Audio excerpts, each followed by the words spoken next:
नमस्कार दोस्तों, मैं हूं हरीश वर्मा फ्रॉम प्रज्ञान से। आज मैं आपके पास एक बैंकिंग स्टॉक्स के बारे में आपको एडवाइस करना चाहूँगा। तो देखिए, जो भी मैं आपके पास स्टॉक्स बता रहा हूँ उसको कृपया आप अपने सिर्फ एक एजुकेशन पर्पज से लीजिए। अगर आपको ये लगता है कि ये स्टॉक्स आपको अच्छा लगे तो आप उसको अपने पोर्टफोलियो में रख सकते हो। तो ये मेरी तरफ से आपको एक डिस्क्लेमर है कि ये सिर्फ एक एजुकेशन पर्पज से है।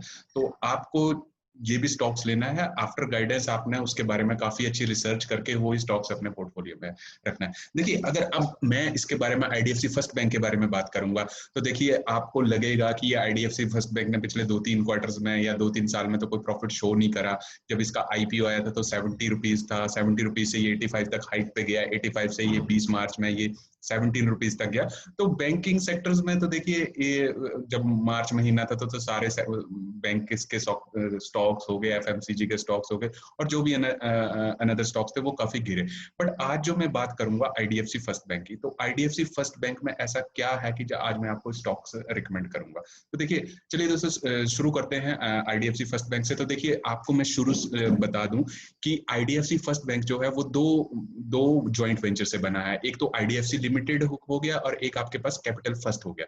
तो ये दोनों का जब ज्वाइंट वेंचर हो गया तो इन्होंने अपना एक नया बैंक स्टार्ट किया। तो कुछ लोन बुक्स जो थे वो कैपिटल फर्स्ट के आपके पास आ गए, कुछ आईडीएफसी लिमिटेड के अपने स्टॉक्स थे, अपने अपने शेयर कैपिटल था या अपना मार्केट कैप था, तो दोनों बना के ये आईडीएफसी फर्स्ट बैंक बना। तो देखिए, हम यहाँ पे डिस्कस करेंगे कि एक जो बैंक होता है, बैंक का जो मेन सोर्स ऑफ इनकम है वो क्या होता है। तो देखिए, बैंक का जो मेन सोर्स ऑफ इनकम होता है, फर्स्टली तो बैंक अपना इनकम इंक्रीज करने के लिए, क्योंकि बैंक्स को बहुत ज्यादा खर्चे करने हैं, उसको अपने एम्प्लॉइज की सैलरी देनी है, जो भी उन्होंने ऑफिस लिए हैं उसके रेंट्स पे करने हैं, तो जो भी उनकी छोटे मोटे खर्चे हैं जिसको हम कॉस्ट टू इनकम बोलते हैं वो आपको पे करना है, ब्रांच की एक्सपेंशन करनी है, तो उस चीज में ये किस हिसाब से होता है। तो देखिए, बैंक के जो 3 सोर्स ऑफ मेन इनकम है वो तो है इन्वेस्टमेंट से। इन्वेस्टमेंट का मतलब है कि कुछ बैंक से आपको एफआईआईज में पैसा लगा रहे हैं, या कुछ आपके डीआईआईज में पैसा लगा रहे हैं, या आपके कुछ बैंक्स म्यूचुअल फंड्स में पैसा लगा रहे हैं। एक तो ये हो गया बैंक का सोर्स ऑफ इनकम।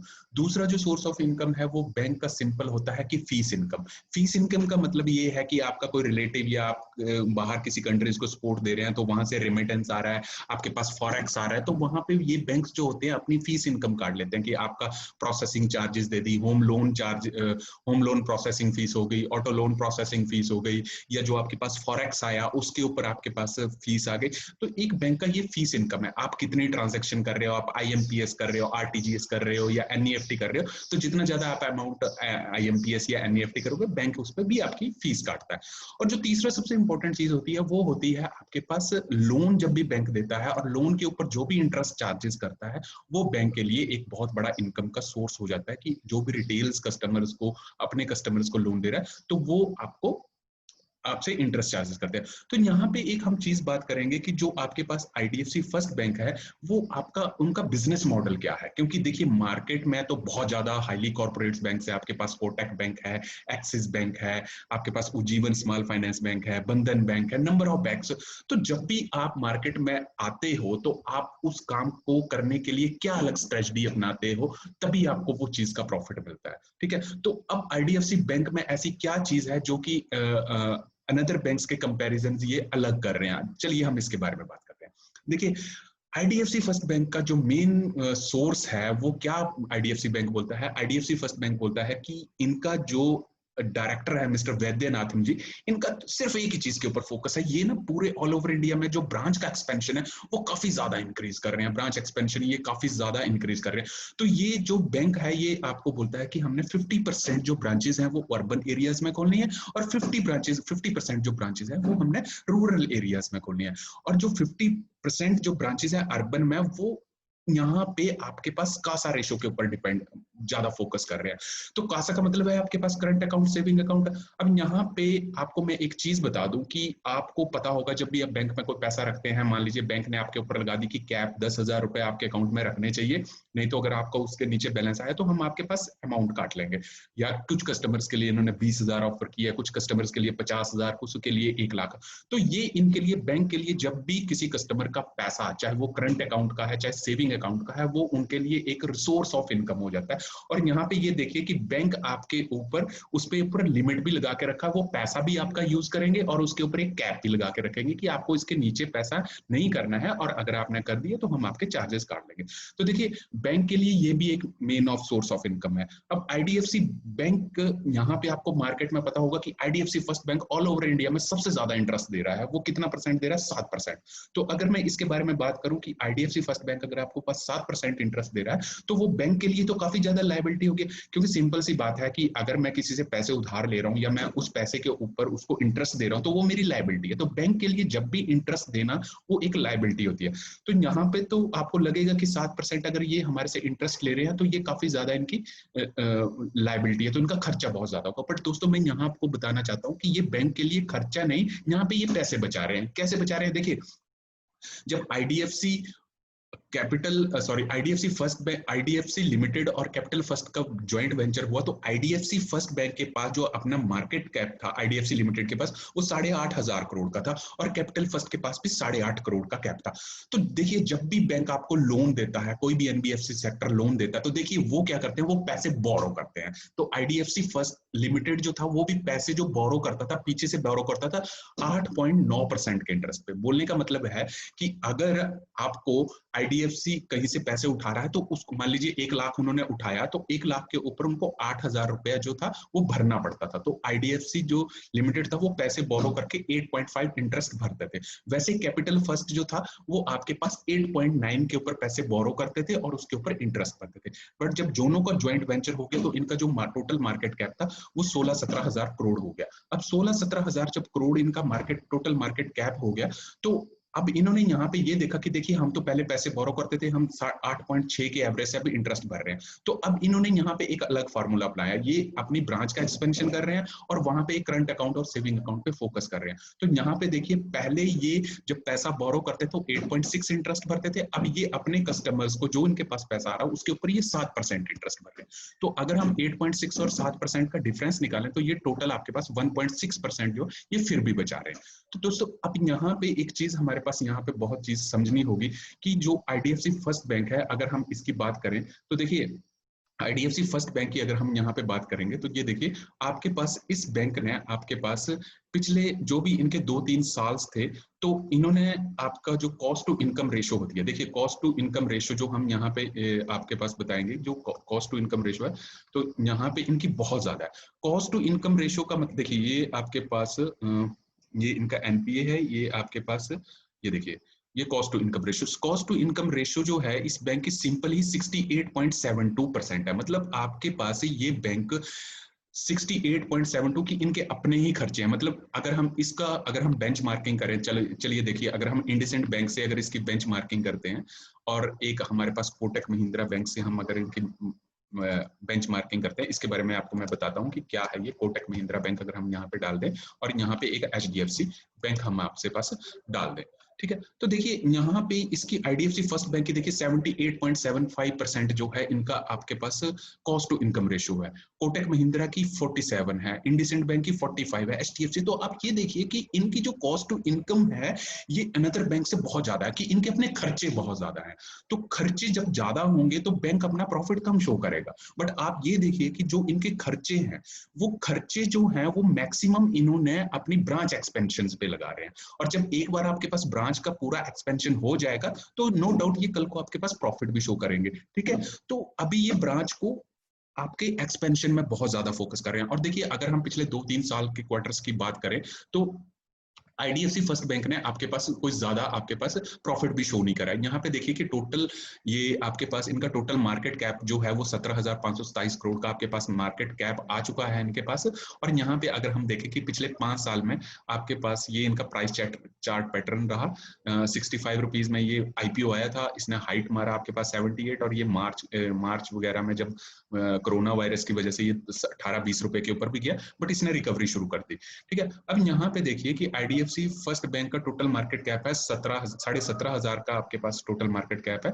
और यहाँ पे जो इसका शेयर होल्डिंग पैटर्न है, देखिए प्रमोटर्स के पास आपके पास 40% माल उठाया है, पब्लिक के पास 37 है, एफआईआईस के पास 13% है, डीआईएस के पास आपके पास 9.84 है, और जो अदर्स है उनके पास ये 0.1% चीज पड़ा। अब यहाँ पे देखिए एक चीज मैं आपको बिल्कुल तरीके से बताऊंगा कि देखिए मैं बैंक्स में बहुत ज्यादा नेगेटिविटी है, बट अगर आप देखिए प्रॉफिटेबल तभी हो सकते हैं कि जब मार्केट में maximum peoples are negativity, but आपको जिस कंपनी पे आप पैसा लगा रहे हैं आपको उसके ऊपर भरोसा है कि नहीं मैं आज इसके ऊपर पैसा लगाऊंगा तो मेरे को आप में प्रॉफिट हो सकता है मेरे को, और उसके रीजंस क्या है और उसकी पूरी डीप एनालिसिस क्या है उसके ऊपर हम देखेंगे, बात करेंगे। देखिए जून 2019 में इन्होंने 3700 अप्रोक्सीमेटली 3800 करोड़ रुपए की इंटरेस्ट इनकम शो करी। सितंबर 19 में इन्होंने 4000 की करी, दिसंबर में इन्होंने अप इंक्रीज करी, मार्च में इन्होंने इंक्रीज करी और जून में भी इन्होंने इंक्रीज करी। तो इंटरेस्ट इनकम जो इनका काफी अच्छा था। तो देखिए बट यहाँ पे एक चीज बात करने वाली है, जो इनका प्रॉफिट बिफोर टैक्स है उन्होंने माइनस में शो करा, ठीक है। सितंबर में इन्होंने पॉजिटिव करा, दिसंबर में इन्होंने बहुत ही नेगेटिव शो करा, मार्च में इन्होंने थोड़ा पॉजिटिव शो करा, जून में इन्होंने थोड़ा पॉजिटिव शुरू करा। तो कईयों को लगेगा कि नहीं यार ये प्रॉफिट बिफोर जब टैक्स ही नहीं कर पा रहे हैं तो ये क्या कल को कंपनी चलेगी। बट आपको यहाँ पे देखना है कि जब भी कोई बैंक अपनी एक्सपेंशन करता है तो उसको अपने वो वहां पे खर्चे दिखा देता है। तो और मान लो कल को एनपीए भी बढ़ जाता है तो कुछ बैंक्स ने अपने पास प्रोविजन रखे हैं। प्रोविजन का मतलब ये है कि मान लीजिए बैंक के पास 100 करोड़ का आपके पास एनपीए है, ठीक है, बट उसमें से बैंक ने 20 करोड़ जो है वो आपके पास प्रोविजन रखा है। तो अब बैंक का टोटल जो जीएनपीए जिसको हम ग्रॉस नेट परफॉर्मिंग असेट बोलेंगे वो टोटल अप्रोक्सीमेटली 80 करोड़ हो जाता है आपके पास, जो आपके पास 90 डेज के बाद भी रिकवर नहीं करता है, तो बैंक उसको जीएनपीए में डाल देता है। तो यहाँ पे एक चीज देखने की है कि प्रॉफिट बिफोर टैक्स ये बहुत नेगेटिव है, इंटरेस्ट इनकम ये बहुत ज्यादा कर रहे हैं, बट मैंने जैसे आपको कॉस्ट टू इनकम रेशियो दिखाया तो इनका ये यहाँ पे ये है कि जो इनका खर्चा है बैंक्स एक्सपेंशन के लिए वो बहुत ही ज्यादा है। तो यहाँ पे भी यहाँ पे ध्यान देना है कि जो ये पैसा लगा रहे हैं तो ये पैसा जो है वो कहाँ पे यूटिलाइज हो रहा है। ऐसा तो नहीं है कि ये प्रॉफिट शो कर रहे हैं या अपना इंटरनल प्रॉफिट को इंक्रीज करने के लिए नेगेटिव शो कर रहे हैं, तो यहाँ पे ये बात नहीं है। ये बिल्कुल ही अपनी ब्रांच का एक्सपेंशन, जो मिस्टर वैद्यनाथ जी हैं इनके डायरेक्टर, वो काफी ज्यादा इसके ऊपर फोकस कर रहे हैं, ठीक है। तो यहाँ पे आपके पास इनका जो टोटल टैक्स था ये तो बिल्कुल ही नेगेटिव इन्होंने शो किया है। प्रॉफिट एंड लॉस भी इन्होंने कुछ ज्यादा प्रॉफिट नहीं, इन्होंने प्रॉफिट बिफोर टैक्स और प्रॉफिट एंड लॉस में आपके पास ये मार्च 16 में इनका 715 था, मार्च 17 में देखिए प्रॉफिट बिफोर टैक्स 1470 था, 18 में 1027, 19 में इन्होंने नेगेटिव शुरू कर दिया, 20 में इन्होंने और नेगेटिव शुरू कर दिया। तो इसका मतलब ये नहीं है कि बैंक लॉस कर रहा है, बैंक अपनी एक्सपेंशन के ऊपर फोकस कर रहा है, ठीक है। तो यहाँ पे एक चीज मैं आपको और बताऊंगा कि जैसे मैंने आपको यहाँ पे तिजोरी फाइनेंस के ऊपर ये सारी चीजें बताई, तो अब यहाँ पे एक अगला क्वेश्चन यहाँ पे आता है कि जब ये आपको शुरू में मैंने बताया कि 50% जो है ये अर्बन में अपना फोकस कर रहे हैं और 50% आपके पास रूरल में कर रहे हैं। तो आप मेरे से पूछेंगे जी अब 50% अगर ये अर्बन में कर रहे हैं तो अर्बन में तो ऑलरेडी कंपटीशन बहुत ज्यादा है, ठीक है। तो अर्बन में अगर कंपटीशन एक्सिस और कॉर्पोरेट और हो गए, अकोटेक हो गया, आईसीआईसीआई हो गया, तो यहाँ पे तो ऑलरेडी ही बैंक्स बैठे हैं। बट मैं आपको यहाँ पे एक चीज दिखाना चाहूंगा कि यहाँ के जो ये एक्सिस, कोटक और आपके पास आईसीआईसीआई बैंक है, तो इनका जो ये जो लोन्स बांट रहे हैं ये इनका ऑलरेडी काफी ज्यादा सेटअप हो चुका है कॉर्पोरेट के साथ, ठीक है। तो कॉर्पोरेट के साथ इनका, क्योंकि इन बैंक्स को भरोसा है कि अगर हम इनको पैसा देंगे तो इनके पास ये पैसा की रिकवरी इजीली आ जाती है।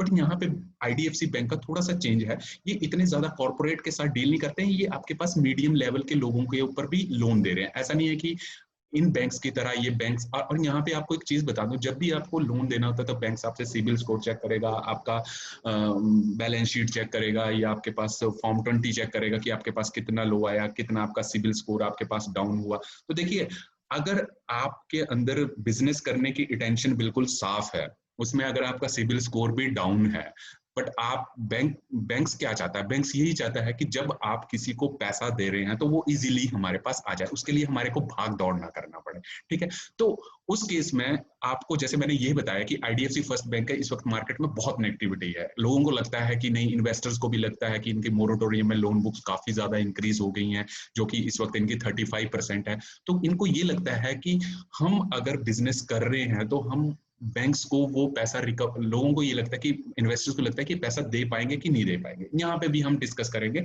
और जैसे मैंने आपको शुरू में बताया कि आईडीएफसी बैंक कुछ लोगों को लगता है कि कहीं नहीं एचडीएफसी बैंक तो नहीं है, तो इसमें भी हम क्लियर करेंगे। तो देखिए दोस्तों, आईडीएफसी बैंक का बिजनेस मॉडल अलग है, एचडीएफसी का मॉडल अलग है। देखिए एचडीएफसी बैंक के केस में जब आदित्यनाथ पुरी जी ने ये बैंक स्टार्ट किया था तो उनको सिंपल एक ही ऑब्जेक्टिव और उनकी एक टीम को यही ऑब्जेक्टिव था कि हमारे को सिर्फ प्रॉफिटेबल होना है। तो उनका जो एक्सपीरियंस था वो कॉर्पोरेट्स के साथ बहुत ज्यादा था, तो उन्होंने कॉर्पोरेट के साथ काफी बिजनेस किया, और जब वो प्रॉफिटेबल हो गए तो इन्होंने इजिली ब्रांच का एक्सपेंशन शुरू कर दिया। तो उन्होंने कुछ ब्रांचेस रूरल में भी कर दी। तो देखिए आप जिस स्टेट्स के होंगे, जिस डिस्ट्रिक्ट्स में ये ब्रांचें आपको मिल जाएंगी, बट ये जब भी, तो देखिए यहाँ पे जो ये बड़े बैंक्स हैं जैसे एचडीएफसी हो गया या कोटक हो गया, ये रूरल में भी थोड़ा काम कर रहे हैं, बट रूरल में ये क्या है कि ये सिक्योर्ड रहना चाहते हैं, तो ये लोन उन्हीं लोगों को देंगे जहां पे इन बैंक्स के पास कोलेटरल होगा, जैसे होम लोन दे रहे हैं या पर्सनल लोन दे रहे हैं या एग्रीकल्चर लोन दे रहे हैं, तो ये कोलेटरल एक साइड में सेफ रख लेते हैं कि हमारे को कोलेटरल इस बैंक से, मतलब अगर हमारे को कल को रिकवरी नहीं होती है तो हमारे को कम से कम कोलेटरल हमारे पास सेफ रहता है उस चीज के लिए। तो यहाँ पे आईडीएफसी बैंक का जो था थोड़ा सा बिजनेस मॉडल क्या है, बिल्कुल थोड़ा सा अलग है। जैसे मैंने ऑलरेडी शो कर आपको बता दिया कि यहाँ पे आईडीएफसी बैंक रूरल में उन लोगों को भी लोन दे देते हैं जो आपके पास इतने ज्यादा कॉर्पोरेट नहीं है, बट उनको वो बिजनेस समझ में आता है, और अगर जो भी लोन जिसको चाहिए वो अपनी बिजनेस के प्रेजेंटेशन दे रहे हैं तो वो इजीली लोन उठा सकते हैं। उसमें ये क्या करते हैं कि आपको बैंक में बुलाएंगे, आपकी चीजें इसमें आपके पास, मतलब ये आपके पास सारे आपका कैश फ्लो देखेंगे, आपकी आपने जिन जिन बैंक से लोन लिया था कि आपने उनको थोड़ा बहुत टाइमली पास किया, अगर थोड़ा बहुत डिले हो गया तो वो आपके पास कुछ लीगल एक्टिविटीज करके और आपके एक पर्सनल इंटरव्यूज करके आपको ये होम जो भी आपके पास लोन की रिक्वायरमेंट है वो आपके पास डिसबर्स कर सकते हैं। अब यहाँ पे एक अलग केस यहाँ पे ये आ जाता है कि इतना कुछ होने के बाद भी तो आप जिस स्टॉक्स को, अगर आपको ये 30-35 रुपए में आज आपको 30 या 32 रुपए की रेंज में जो भी फ्लक्चुएट कर रहा है, तो क्या लगता है आपको कि ये स्टॉक्स आने वाले 2 या 3 साल में आपको ये 200-250 रुपए के टारगेट पे पहुंच जाएगा? तो यहाँ पे आपको बिजनेस मॉडल समझना बहुत जरूरी है, क्योंकि हर कंपनी का जब आप तक बिजनेस मॉडल नहीं समझ पाते आपको उस चीज की समझ ही नहीं होती है। तो देखिए मैंने शुरू में बोला कि 50% जो है ये रूरल में काम करते हैं। अब रूरल में क्या काम करते हैं ये देखिए, ये उन कस्टमर्स को भी फोकस करते हैं जिनके पास ना कोई करंट अकाउंट है ना कोई सेविंग अकाउंट है। तो आपको यहाँ पे लगेगा कि जब किसी कस्टमर के पास ना करंट अकाउंट है ना सेविंग अकाउंट है तो बैंक उसको लोन क्यों देगा? देखिए ये यहाँ पे इनका यही एक रिस्क का जो एपेटाइट है यहाँ पे फिर भी इनके पास इंक्रीज हो जाता है। तो देखिए जहां पे कोटक और एचडीएफसी बैंक और आईसीआईसीआई बैंक इन कस्टमर्स को अप्रोच नहीं करते, ये उनको भी अप्रोच करते हैं। तो ये वहां पे जाते हैं, ठीक है, वहां पे देखिए यहाँ पे आगे मैं इसके बारे में समझाऊंगा कि इनको फायदा क्या था। देखिए अब क्रेडिट कार्ड है, क्रेडिट कार्ड का जब आप लोग देखिए वो भी एक रिस्की है बिजनेस है। मान लीजिए 10 लोगों का क्रेडिट कार्ड है, उसमें से 2 लोग आपको पैसा नहीं देते हैं, तो वो 8 लोगों को आपने देखा होगा कि 15, 20 या 25% का इंटरेस्ट चार्ज करके वो 2 को ऑक्यूपाई कर लेते हैं, ठीक है। तो यहाँ पे एक चीज यहाँ पे समझना जरूरी है, तो ये उन लोगों को भी बिजनेस दे रहे अप्रोच कर रहे हैं जहां पे ये मेन कॉर्पोरेट ब्रांचेस आपको नहीं अप्रोच कर रही हैं, क्योंकि ये जो कैपिटल फर्स्ट था, क्योंकि कैपिटल फर्स्ट के साथ इन्होंने ज्वाइंट वेंचर इसीलिए किया, तो कैपिटल फर्स्ट जिस बिजनेस मॉडल के ऊपर काम करते थे ये ऑलरेडी मार्केट में तो वो उन लोगों को लोन देते थे जो कि अनदर कॉर्पोरेट्स वहां नहीं पहुंच पाते थे। तो अगर आपको होम लोन चाहिए, सॉरी आपको किसी भी टाइप का लोन चाहिए, तो वहां पे ये अनसिक्योर्ड लोन दे रहे हैं सिर्फ पर्सनल इंटरव्यूज के साथ। तो देखिए यहाँ आईडीएफसी बैंक के पास एक कस्टमर नहीं है, यहाँ पे ये अपनी टेक्नोलॉजी की हेल्प लेते हैं, तो यहाँ पे इनके मिलियंस ऑफ मिलियंस कस्टमर्स हैं। तो यहाँ भी इनका एक प्रोफाइल्स बहुत अच्छा है। तो अगली बात करेंगे इनकी मोरेटोरियम की। तो मोरेटोरियम में आपने देखा कि हर एक बैंक ने आपको शो करा कि आपका जो मोरेटोरियम है कि हमारा जो मार्च से लेकर सितंबर तक को जितने भी कॉर्पोरेट्स बैंक है, हाईली बैंक है, उनको लोन बुक्स जो वो तो 10% थी, बट इस बैंक के जो मोरेटोरियम में लोन बुक्स थी वो 35% हो सकती है। अब आपको ये लगेगा कि यार जब ये 35% इनकी लोन बुक्स चली गई हुई है तो ये कैसा पैसा है, ये कैसे अपने आप को प्रॉफिट शो करेंगे? बट यहाँ पे मैनेजमेंट ये बोलती है कि जब मोरेटोरियम खत्म हो जाएगा तो 35% से हम 10% पे आ जाएंगे। तो उसमें आपको ऐसा होगा कि जैसे लोन की रिकवरी शुरू होने होगी उसमें 1-2 क्वार्टर तो आपको पता नहीं लगेगा, बट 2 क्वार्टर के बाद जब आपको पास नेट एनपीए की फिगर्स आ जाएगी तो आपको वहां पे पता लगेगा कि किन किन कस्टमर्स ने यहाँ पे पैसा नहीं दिया। बट जैसे मैंने यहाँ पे बता दिया आपको शुरू में कि इनके मोरेटोरियम लोन बुक की जो ग्रोथ है वो 35% है। तो जब 35% होता है तो यहाँ पे इन्वेस्टर्स को बहुत ज्यादा डर लगा है कि हम इस बैंक में पैसा डालें या ना डालें, क्योंकि इतनी ज्यादा लोन बुक्स किसी भी बैंक की नहीं है। बट मैं यहाँ आपको क्लियर कर देना चाहता हूँ कि जैसे कि आपको पता होगा कि कुछ कॉर्पोरेट बैंक्स क्या करते हैं कि आपको मोरेटोरियम नहीं देते, वो बोलेंगे कि देखो आपको जितना आपको मोरेटोरियम चाहिए था हमने दिया, इससे आगे हम आपको मोरेटोरियम नहीं दे सकते हैं। तो इसमें आईडीएफसी बैंक जो है थोड़ा सा लिबरल है, इन्होंने अपने सभी कस्टमर्स को मोरेटोरियम दे दिया है। तो उनको ये लगता है कि आज अगर हम इनकी हेल्प करेंगे, इनको अगर हम मोरेटोरियम दे देंगे, तो ये कस्टमर हमारे से खुश होंगे और कल को हमारे को और कस्टमर्स को अट्रैक्ट करके ये हमारे पास बैंक्स में एसोसिएट रहेंगे। तो उनको ये लगता है कि हमारा बैंक जो है हमारे साथ काफी अच्छा ट्रस्टफुल है, तो आज हमारे को जरूरत है तो ये हमारी हेल्प कर रहे हैं, और कल आपको ये और बिजनेस आपको जो रिटेल कस्टमर्स है वो आपको दे सकते हैं। और आपके पास यहाँ पे ये जो मैनेजमेंट्स है, अब हम इनकी वर्डिंग पे भी कैसे भरोसा करें कि 35% से 10% आएगी। तो देखिए, जब भी इनकी कॉन्फ्रेंस कॉल हुई थी, तो क्वेश्चन जो अराइज हुए थे आईडीएफसी बैंक के ऊपर कि देखिए, इन्होंने जब बैंक शुरू हुआ था तो ऑन कॉल जो प्रेजेंटेशन होती, जो आपके पास Q4 2015 की रिपोर्ट थी, उन्होंने ये बोला था कि देखिए, हमारा जो कासा है वो अगले 4-5 साल में 33% हो जाएगा। तो देखिए, अभी इनका जो कासा है वो 30% तक ऑलरेडी ही पहुंच चुका है। इन्होंने ये बोला था कि जो हमारे रिटेल लोन्स की जो ग्रोथ है वो अप्रोक्सीमेटली अगले 5 साल में 70% पहुंच जाएगी। तो देखिए, यहाँ पे इनकी लोन बुक से ऑलरेडी 65% तक यहाँ पे पहुंच चुकी है। तो जो मैनेजमेंट इस वक्त यहाँ पे बोल रही है वो कर रहे हैं। ठीक है, आपके पास यहाँ पे सिर्फ जो रिटेल्स है, यहाँ पे आपको ये लगेगा कि आपको इस वक्त स्टॉक्स बहुत नीचे है, मोरेटोरियम बहुत अच्छा है, बहुत ज्यादा है, इनके पास जो रिस्की प्रोफाइल्स बहुत है, तो ये रिस्क के ऊपर बहुत ज्यादा बिजनेस कर रहे हैं। बट आप यहाँ पे देखिए, हर बैंक्स का अपना बिजनेस मॉडल है। एचडीएफसी का अलग मॉडल था, उनको प्रॉफिटेबल होना था, उन्होंने बाद में ब्रांच एक्सपेंशन किया। बट यहाँ पे आदित्यनाथ पुरी जी का सिर्फ एक ही ऑब्जेक्टिव है कि हम पहले अपना एक्सपेंशन करेंगे। हम अपने अभी अभी बैंक क्या कर रहा है, बैंक अपने पास प्रोविजंस बहुत रख रहा है, जो उनके पास पैसा आ रहा है वो एक साइड में रख रहे हैं, उसको वो प्रॉफिट में शो नहीं कर रहे हैं। तो इन्वेस्टर्स को लगेगा कि कहीं ये इतने ज्यादा अपना ही प्रोविजन, कहीं ये अपना इंटरनल प्रॉफिट के लिए तो नहीं रख रहे। तो देखिए, आपको मैं एक चीज बता दूं कि किसी भी कस्टमर्स का अगर आपने मतलब ट्रस्ट जीतना हो, तो आपको तो कुछ मेहनत करनी पड़ेगी। आप अपना बिजनेस एक्सपेंशन कर रहे हो, आपका कॉस्ट टू इनकम रेशियो बहुत ज्यादा है, आपके पास मोरेटोरियम की लोन बुक्स बहुत ज्यादा इंक्रीज है। तो यहाँ पे इन्वेस्टर्स और जो इंडिविजुअल लोग हैं उनको काफी डर लगा है कि हम इस बैंक पे करें का ना करें। बट मेरे को ये लगता है कि जो मैनेजमेंट्स की वर्डिंग है वो बिल्कुल सही है। तो ये आज नहीं, ये आपके पास कल को आपको ये बहुत अच्छा प्रॉफिट देने वाला है। बट इसका जो लॉन्ग हॉरिजन है वो आपके पास मैक्सिमम आप मान के चलिए कि 4-5 साल तक आप इसको सोच के चलिए कि आने वाले 1-2 क्वार्टर में तो ये बिल्कुल आपको प्रॉफिट शो नहीं करने वाला।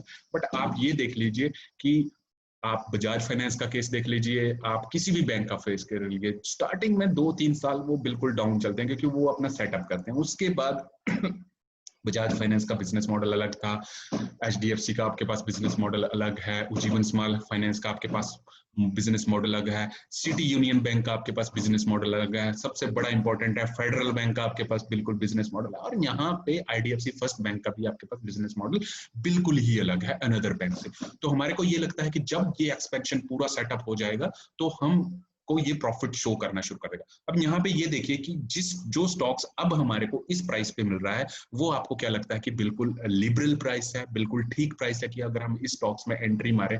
तो मेरा ये मानना है, चलो मेरा क्या मानना है, जो भी हम रिसर्च रिपोर्ट्स पढ़ते हैं उसमें इन्होंने कईयों ने टारगेट इसके 70 रुपीज के दिए, 75 के रुपीज दिए। बट मेरा ये मानना है कि आप इसको 70-75 में ना रखिए, 200-250 तक अगले 5 साल के लिए इसको ब्लॉक करके रखिए।